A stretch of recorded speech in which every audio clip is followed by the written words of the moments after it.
ಆಕಾಶವಾಣಿ ಮೈಸೂರು.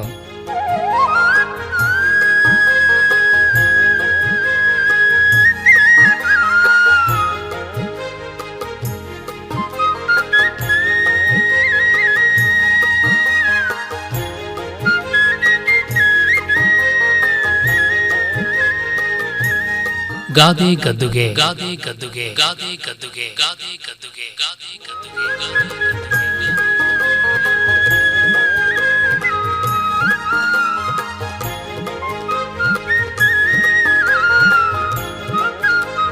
ರಚನೆ ಹಾಗೂ ಪ್ರಸ್ತುತಿ ಡಾಕ್ಟರ್ MS ವಿಜಯ ಹರನ್.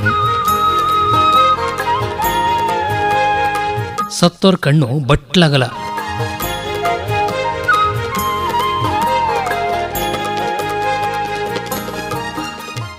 ಎಂಥ ಕಣ್ಣು, ಎಂಥ ಕಣ್ಣು, ಎಂಥ ಕಣ್ಣು ನಿನ್ನದೆ, ವಾ ಅದರ ಮಧುರ ಕಡಲಿನಲ್ಲಿ ತೇಲಿ ಹೋಯ್ತೆ ನನ್ನೆದೆ. ಓಹೋ, ಇಂಜಿನಿಯರ್ ಯಾವಾಗ ಕವಿ ಮಹಾಶಯ ಆಗಿದ್ದು? ಓಹೋ ಅಕ್ಕ, ಈಗ ಬಂದ್ಯಾ? ಬಾ ಇಲ್ಲೇ ಕೂತ್ಕೋ. ಅಲ್ವೋ ರಾಮು, ಅದೇನು ಕವನ ಬರ್ದಿದ್ದಿ ಕೊಡೋ, ಇಲ್ಲಿ ಸ್ವಲ್ಪ ನೋಡ್ತೀನಿ. ಅಕ್ಕ, ಇದು ಸತ್ಯವಾಗೂ ನಾನು ಬರೆದಿದ್ದಲ್ಲಕ್ಕ. ಕವಿಗಳು ಅದೇ ಅಡಿಗರು, ಅವರು ಬರೆದಿದ್ದ ಕವಿತೆ ಓದ್ತಾ ಇದ್ದೆ ಅಷ್ಟೇ. ಓಹೋ, ಪರವಾಗಿಲ್ವೇ? ಕವನ ಸಾಹಿತ್ಯ ಅಂತೆಲ್ಲ ಓದೋದನ್ನ ತುಂಬಾ ಆಸಕ್ತಿಯಿಂದ ಕಲ್ತ್ಕೊಳ್ತಾ ಇದೆಯಲ್ಲ. ನೀನೇ ಅಲ್ವೇನಕ್ಕ ನನ್ ಗುರು. ಸಾಕು ಹೊಗಳಿಕೆ. ಅದೇನು ಎಂಥ ಕಣ್ಣು ಎಂಥ ಕಣ್ಣು ಅಂತ ಈ ಕವನನೇ ಮೆಲ್ಕ್ ಹಾಕ್ತಾ ಇದ್ದಿದ್ದು? ಪದ್ಯ ಚೆನ್ನಾಗಿದೆ, ಮೆಲ್ಕ್ ಹಾಕ್ತಿದ್ದೆ ಅಷ್ಟೇ ಅಕ್ಕ. ರಾಮು, ನನ್ನ ಹತ್ರನೇ ಸುಳ್ಳು ಹೇಳ್ತೀಯೇನೋ? ಯಾರ ಕಣ್ಣು ನೋಡಿ ಈ ಕವನ ಜ್ಞಾಪಕಕ್ಕೆ ಬಂತು? ಅಯ್ಯೋ, ಕೊಟ್ಟಿಗೆನಲ್ಲಿ ಕಟ್ಟಿರೋ ಕರು ಕಣ್ಣು ಫಳ ಫಳ ಫಳ ಫಳ ಅಂತ ಹೊಳಿತಾ ಇತ್ತಲ್ಲ, ಅದನ್ನ ನೋಡಿ. ಇರ್ಲಿ, ಏನ್ ವಿಷಯ? ಅಕ್ಕ, ಈಗ ಕೆಲವು ಹುಡುಗಿರ ಕಣ್ಣು ಎಷ್ಟು ಚೆನ್ನಾಗಿರುತ್ತಲ್ವೇನಕ್ಕ, ಆಳ ಕಣ್ಣಿನ ಚೆಲುವು ಅಂತ ಕವಿಗಳು ವರ್ಣಿಸಿದಾರಲ್ಲ ಹಾಗೆ. ಪರವಾಗಿಲ್ವೇ ಹುಡುಗ? ಕಾಲೇಜಿಗೆ ಹೋಗ್ತಿರೋದು ಪಾಠ ಕೇಳಕ್ಕೋ, ಹುಡುಗಿರ್ ಕಣ್ಣು ನೋಡಕ್ಕೋ? ಅಲ್ಲಕ್ಕ, 3 ಹೊತ್ತು ಪಾಠ ಕೇಳಕ್ಕಾಗತ್ತಾ? ಬೋರ್ ಆಗಲ್ವಾ?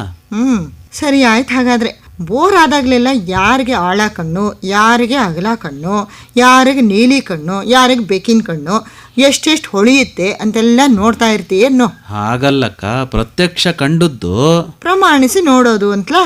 ಅಕ್ಕ, ಮತ್ತೆ ನಂಗೊಂದು ಅನುಮಾನ. ಶುರುವಾಯ್ತಾ ನಿನ್ಗೆ ಅನುಮಾನ? ಕಣ್ಣಿನ ಬಗ್ಗೆನೋ, ಕನ್ನಡಕದ ಬಗ್ಗೆನೋ, ಕನ್ನಡಕ ಹಾಕೊಂಡಿರೋ ಹುಡುಗಿ ಬಗ್ಗೆನೋ, ಕನ್ನಡಕ ಹಾಕೊಂಡಿರೋ ಹುಡುಗಿ ಬಗ್ಗೆನೋ? ಕಣ್ಣಿನ ಬಗ್ಗೆನೇ ಅಕ್ಕ. ಓಹೋ, ಏನಪ್ಪ ಅದು? ಅಲ್ಲಕ್ಕ, ಬದುಕಿರೋರ ಕಣ್ಣಿನ ಬಗ್ಗೆ ಕವಿಗಳೆಲ್ಲ ವರ್ಣಿಸಿದ್ದಾರೆ. ಕಮಲಾಕ್ಷಿ, ಮೀನಾಕ್ಷಿ, ಲೋಲಾಕ್ಷಿ ಅಂತೆಲ್ಲ. ಆದ್ರೆ ಸತ್ತೋರ್ ಕಣ್ಣಿನ ಬಗ್ಗೆ ವರ್ಣಿಸೋದನ್ನ ನೀನೆಲ್ಲಾದ್ರೂ ಕೇಳಿದ್ಯಾ? ನಾನೆಲ್ಲೂ ಕೇಳಿಲ್ಲಪ್ಪ. ಮತ್ತೆ ಚಿಕ್ಕಪ್ಪ ಮಾತಾಡ್ತಾ ಇದ್ರು ಸತ್ತೋರ್ ಕಣ್ಣು ಬಟ್ಲಗಲ ಅಂತ. ಹಾಗಂದ್ರೇನಕ್ಕ? ಓ ಅದೊಂದು ಗಾದೆ ಕಣೋ. ಗಾದೆನಾ? ಏನಕ್ಕ ಅದ್ರ ಅರ್ಥ? ರಾಮು, ಸತ್ತೋರ್ ಕಣ್ಣು ಹೇಗಿರುತ್ತೋ ಹೇಳು. ಹೋಗಕ್ಕ, ಚೆನ್ನಾಗಿ ಕೇಳ್ತೀಯ ನೀನು. ಸತ್ತೋರ್ ಕಣ್ಣು ಮುಚ್ಚೋಗಿರುತ್ತಲ್ವೇನಕ್ಕ, ಹೇಗಿರುತ್ತೆ ಅಂತ ಹೇಳೋದು? ಮತ್ತೆ ಕೆಲವರಿಗೆ ಕಣ್ಣಲ್ಲೇ ಪ್ರಾಣ ಹೋಯ್ತು ಅಂತ ಕಣ್ಣನ್ನ ಬಿಟ್ಕೊಂಡಿರ್ತಾರಲ್ಲ, ನೋಡೋಕ್ ಭಯ ಆಗುತ್ತೆ ಅಂತ ಬೇರೆಯವ್ರು ಅದನ್ನ ನೋಡಿ ತಕ್ಷಣ ಕಣ್ಣನ್ನು ಮುಚ್ಚೇ ಬಿಡ್ತಾರಲ್ವೇನಕ್ಕ? ಹಾಗಲ್ಲ ಕಣೋ. ಹಾಗೂ ಇಲ್ಲ, ಹೇಗೂ ಇಲ್ಲ ಅಕ್ಕ. ಇನ್ ಕೆಲವರು ಸತ್ತ ಮೇಲೆ ತಮ್ಮ ಕಣ್ಣನ್ನ ದಾನ ಮಾಡ್ತೀವಿ ಅಂತ ಬರೆದು ಕೊಟ್ಟಿರ್ತಾರಲ್ವಾ, ಅಂಥವ್ರ ಕಣ್ಣನ್ನ ಸತ್ತ ಮೇಲೆ ತೆಗೆದು ಆ ಜಾಗದಲ್ಲಿ ಹತ್ತಿನೋ ಕೃತಕ ಕಣ್ಣನ್ನು ಇಡ್ತಾರಲ್ವೇನಕ್ಕ. ಇನ್ನು ಅವ್ರ ಕಣ್ಣು ಹೇಗಿರುತ್ತೆ ಅಂತ ಹೇಳಕ್ಕಾಗತ್ತೆ? ಅಂದ್ರೆ ವರ್ಣಿಸಕ್ಕಾಗದೇ ಇರೋದನ್ನ, ಕಣ್ಣಿಗೆ ಕಾಣದೇ ಇರೋದನ್ನ ಕಂಡ ಹಾಗೆ ಸುಳ್ಳು ಉತ್ಪ್ರೇಕ್ಷೆ ಮಾಡಿ ವರ್ಣಿಸಿ ಹೇಳ್ತಾ ಇರ್ತಾರಲ್ಲ, ಅಂತ ಜನನ್ನಾದ್ರೂ ನೀನು ನೋಡಿದೀಯಾ? ಓಹೋ, ಬೇಕಾದಷ್ಟು ಜನ ನೋಡಿದ್ದೀನಕ್ಕ. ತಮಗೇನಾದ್ರೂ ಲಾಭ ಇದೆ ಅಂದ್ರೆ ಸಾಕು, ಚೆನ್ನಾಗಿಲ್ಲದೆ ಇರೋದನ್ನೆಲ್ಲ ತುಂಬಾ ಚೆನ್ನಾಗಿದೆ, ಹಾಗಿದೆ, ಹೀಗಿದೆ ಅಂತ ವರ್ಣಿಸ್ತಿರ್ತಾರೆ. ಭ್ರಷ್ಟರನ್ನೆಲ್ಲ ತುಂಬಾ ಒಳ್ಳೆಯವರು, ಪರೋಪಕಾರಿಗಳು ಅಂತೆಲ್ಲ ಇಲ್ಲದೆ ಇರೋ ಗುಣಗಳನ್ನೆಲ್ಲ ಆರೋಪಿಸಿ ಹೊಗಳ್ತಾನೆ ಇರ್ತಾರೆ. ಅಂಥವ್ರು ಸತ್ತ ವ್ಯಕ್ತಿಗಳೇನಾದರೂ ತಮಗಾಗಿ ಬಿಟ್ಟು ಹೋಗಿರಬಹುದಾ ಅನ್ನೋ ದುರಾಸೆಲು ಸತ್ತೋರ ಬಗ್ಗೆ ಇಲ್ಲ ಸಲ್ಲದ ಗುಣಗಳನ್ನು ಹೇಳ್ತಾ, ಹಾಗಿದ್ರು ಹೀಗಿದ್ರು ಅಂತ ಹೊಗಳ್ತಾ ಉತ್ಪ್ರೇಕ್ಷೆ ಮಾಡ್ತಾ ಮಾತಾಡ್ತಾ ಇರ್ತಾರೆ. ಅಂಥವ್ರನ್ನ ಕಂಡೇನೆ ಈ ಗಾದೆ ಹುಟ್ಕೊಂಡಿರ್ಬೇಕಲ್ವನಕ್ಕ, ಸತ್ತೋರ್ ಕಣ್ಣು ಬಟ್ಟಲಗಲ ಅಂತ. ಇಲ್ಲಿ ಅವ್ರು ಆಡಿದ ಮಾತು ನಿಜಾನ ಸುಳ್ಳಾನ ಅಂತ ಸಾಕ್ಷಿ ಹೇಳಕ್ಕೆ ಯಾರೂ ಇರಲ್ವಲ್ಲ, ಅದಕ್ಕೆ ಬಾಯಿಗೆ ಬಂದದ್ದನ್ನ ಆಡ್ತಾ ಇರ್ತಾರೆ, ನಿಜವಲ್ಲದನ್ನ. ಹೇಗೆ ಸತ್ತೋರ್ ಕಣ್ಣು ಬಟ್ಟಲಗಲ ಇರೋದಕ್ಕೆ ಸಾಧ್ಯ ಇಲ್ವೋ ಹಾಗೆ ಅಲ್ವನಕ್ಕ?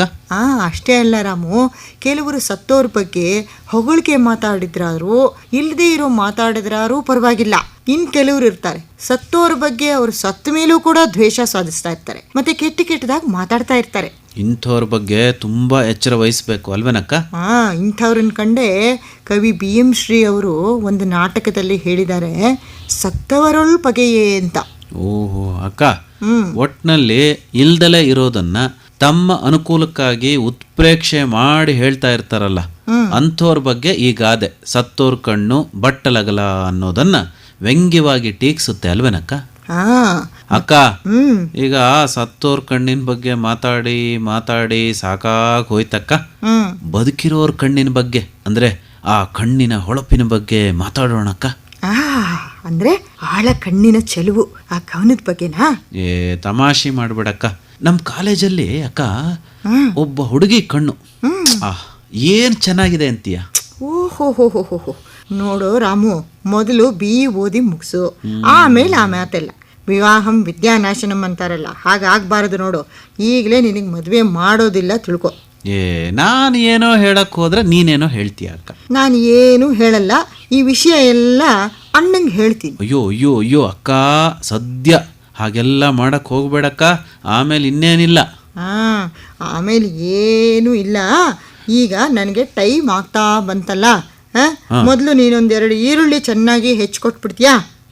ನಾನು ಎಲ್ಲ ಹಾಕಿ ಚೆನ್ನಾಗಿ ಉಪ್ಪಿಟ್ಟು ಮಾಡಿಕೊಟ್ಬಿಡ್ತೀನಿ. ಹೋಗಕ್ಕ, ನನಗೆ ಉಪ್ಪಿಟ್ಟು ಬೇಡ. ಉಪ್ಪಿಟ್ಟು ತಿಂದು ತಿಂದು ಬೇಜಾರಾಗ್ಬಿಟ್ಟಿದೆ. ಸರಿ, ಈಗ ಇನ್ನೇನ್ ಮಾಡ್ಲಿ ಹಾಗಾದ್ರೆ? ಅಕ್ಕ, ಒಳ್ಳೆ ರೊಟ್ಟಿ ಮಾಡಕ್ಕ. ರೊಟ್ಟಿನ? ರೊಟ್ಟಿ ಮಾಡ್ಬೇಕಾದ್ರೆ ತುಂಬಾ ಹೊತ್ತಾಗುತ್ತಲ್ಲೋ, ಅದೆಲ್ಲ ತೊಟ್ಟೋದಕ್ಕೆ ನಂಗೆ ಸ್ವಲ್ಪ ಬೇಜಾರಲ್ಲ. ಇನ್ನೇನ್ ಮಾಡ್ರಿ ಅಕ್ಕ? ಇಲ್ಲ ಅಂದ್ರೆ ಪೂರಿ ಮಾಡು. ಪೂರಿ ಮಾಡ್ಬೇಕಾದ್ರೆ ಅದಕ್ಕೆ ಪಲ್ಯ ಮಾಡ್ಬೇಕು, ಸಾಗು ಮಾಡ್ಬೇಕಿಲ್ದಿದ್ರೆ, ಅಥವಾ ಚಟ್ನಿ ಮಾಡ್ಬೇಕಲ್ವಾ? ನೀನೊಂದ್ ಕೆಲ್ಸ ಮಾಡ್ತೀಯಾ? ನಾನು ಹೇಳ್ಬಿಡ್ತೀನಿ ಅಕ್ಕ, ಕೇಳು ನನ್ನ ಮಾತು. ಇಲ್ಲ, ನಾನು ಹೇಳ್ತೀನಿ. ನೀನ್ ಏನಾದ್ರೂ ತಿಂಡಿ ಮಾಡು, ಅದರಲ್ಲಿ ಈರುಳ್ಳಿ ಹಾಕದಲ್ಲೇ ಇರೋ ಹಾಗೆ ನೋಡ್ಕೊಂಬಿಡು. ಅದ್ಯಾಕಪ್ಪ ಈರುಳ್ಳಿ ಹಾಕ್ತಿದ್ರಿ ಏನೋ ಚೆನ್ನಾಗಿರುತ್ತೆ. ಈರುಳ್ಳಿ ನೀನೇ ಹೆಚ್ಕೊಂಡು ಹಾಕಿದ್ರೆ ಸರಿ. ಇಲ್ಲಪ್ಪ, ನನಗೆ ಹೆಚ್ಕೊಡು ಅಂದ್ರೆ ನನಗ್ ಕಷ್ಟ. ಇಲ್ಲ ಹಾಗಾಗೋದಿಲ್ಲ ಕಣ. ನೋಡು, ನೀನ್ ಹಾಗೆ ಹೇಳ್ತು ಅಂದ್ರೆ ನಾನು ಎಲ್ಲಾ ವಿಷಯ ಅಣ್ಣಂಗೆ ಹೇಳ್ತೀನಿ ಅಷ್ಟೇ. ನೀನ್ ಒಳ್ಳೆ ಹೆದರ್ಸ್ತೀಯಲ್ಲಕ್ಕ, ಅಣ್ಣಂಗೆ ಹೇಳ್ತೀನಿ ಅಂತ. ಮತ್ತೆ ಸಮಯ ಅಂತಂದ್ರೆ ಮನೇಲಿ ನೀನು ಸ್ವಲ್ಪ ಹೆಲ್ಪ್ ಮಾಡ್ಬೇಕಲ್ವಾ? ಈಗ ನೋಡು, ನಾನು ಈರುಳ್ಳಿ ಹೆಚ್ಚುತ್ತಾ ಕೂತ್ಕೊಂಡ್ರೆ ನನ್ನ ಕಣ್ಣಲ್ಲೆಲ್ಲ ನೀರ್ ಬರುತ್ತೆ, ಗೊತ್ತಾಯ್ತಾ? ಈಗ ಏನಾದ್ರೂ ತಿಂಡಿ ಮಾಡ್ಕೊಡಕ್ಕ. ಹೋಗ್ಲಪ್ಪ. ನೋಡು, ಈಗ 4 ಈರುಳ್ಳಿನ ಚೆನ್ನಾಗಿ ಹೆಚ್ಚಿಕೊಟ್ಬಿಡು ನೀನು. ಆಯ್ತಾ? ಸಣ್ಣಗೆ ಹೆಚ್ಚಬೇಕು, ಆಯ್ತಾ? ಏನೋ ಕಾಟಾಚಾರಕ್ಕೆ ನೀನು ದಪ್ಪಕ್ಕೆ ಹೆಚ್ಚಿಬಿಟ್ರೆ ಚೆನ್ನಾಗೇ ಇರೋದಿಲ್ಲ ತಿಂಡಿ. ಈರುಳ್ಳಿ ಎಲ್ಲ ಚೆನ್ನಾಗಿ ಹಾಕ್ಬಿಟ್ಟು ಪೂರಿ ಉಪ್ಪಿಟ್ಟು ಮಾಡ್ಕೊಟ್ಟು ಆಗ್ಬೋದಾ? ಸ್ಪೆಷಲ್ ಆಗಿರುತ್ತೆ ಅದು. ಆಯ್ತಕ್ಕ. ಸರಿ, ಇನ್ಮೇಲೆ ನೋಡು, ಒಂದ್ ಸಮಯ ತಿಂಡಿ ಬೇಜಾರು ಅಂತ ನಿನ್ಗೆ ಅನ್ಸಿದ್ರೆ ಇಬ್ರು ಹೋಟೆಲ್ಗೆ ಹೊಟ್ಟೋಗೋಣ. ಏನ್ ಹೇಳ್ತೀಯ? ಅದು ಸರಿ ಕಣಕ್ಕ. ಸರಿ, ಮತ್ತೆ ತಗೋ, ಬೇಗ ಚಾಕು ತಗೊಂಡು ಸರ್ಸರ ಅಂತ ಈರುಳ್ಳಿ ಹೆಚ್ಚಿಕೊಟ್ಬಿಡು. ಬೇಗ ನಾನು ಉಪ್ಪಿಟ್ಟನ್ನ ಮಾಡ್ಬಿಡ್ತೀನಿ, ಪುರಿ ಹಾಕ್ಬಿಟ್ಟು, ಆಯ್ತಾ?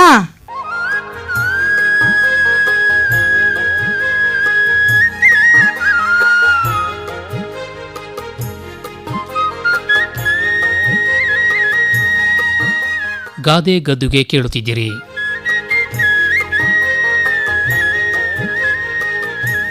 ರಚನೆ ಹಾಗೂ ಪ್ರಸ್ತುತಿ ಡಾಕ್ಟರ್ MS ವಿಜಯ ಹರನ್.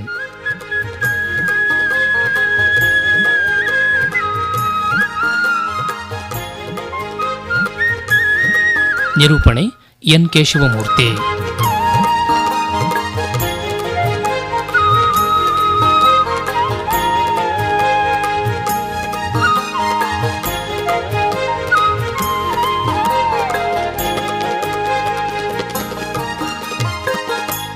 ಈ ಕಾರ್ಯಕ್ರಮ ಆಕಾಶವಾಣಿ ಮೈಸೂರು ಕೇಂದ್ರದಿಂದ ಮೂಡಿಬಂತು.